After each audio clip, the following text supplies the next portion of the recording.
Dear students, welcome to the classes of Array Academy. We are studying accounting for partnership firms, and now the present chapter we are studying is goodwill, nature and valuation. The question we are doing are under capitalization method of evaluation of goodwill. Goodwill under capitalization method. Question पढ़ो. From the following information, calculate value of goodwill of the firm by applying capitalization method. Total capital of the firm is rupees 16 lakhs.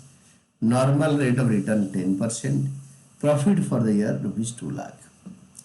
तो goodwill under capitalization method इसका formula होता है expected capital minus actual capital. मैं आपको समझा देता हूं. आपका एक्चुअल इन्वेस्टमेंट सपोज 10 लाख है.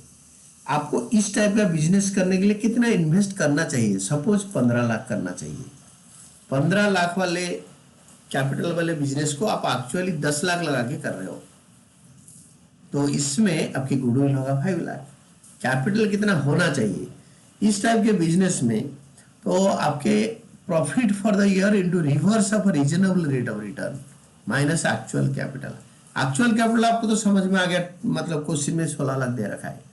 तो प्रॉफिट आपके इस टाइप के बिजनेस में एक्चुअली हो रखा है 2 लाख, और रीजनेबली यूजुअली नॉर्मली इस टाइप का बिजनेस में 10% प्रॉफिट मिलता है.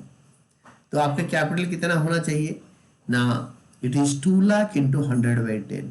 यानी किसका 10%? 2 लाख. किसका 10%? 2 लाख. 20 लाख का 10% 2 लाख. अगर 2 लाख दे रखा है प्रॉफिट, तो इस बिजनेस में कितना एक्सपेक्टेड कैपिटल होना चाहिए? आपको कितने कैपिटल इन्वेस्टमेंट करना चाहिए? This is what is called expected capital. 20 lakh minus 16 lakh. Actually इस टाइप का बिजनेस में 20 लाख कैपिटल चाहिए, बट आप 16 लाख में उतना ही प्रॉफिट कमा लेते हो.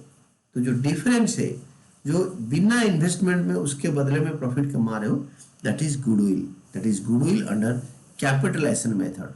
यानी प्रॉफिट को हमने कैपिटलाइज कर दिया और एक्चुअल कैपिटल से माइनस करके देखा, हम 4 लाख कम पैसे लगाकर उतना ही प्रॉफिट बना लेते हैं जितना 20 लाख में बनना चाहिए. हम 16 लाख में उतना प्रॉफिट बना लेते हैं. The unseen portion is called goodwill, and this is all about your answer.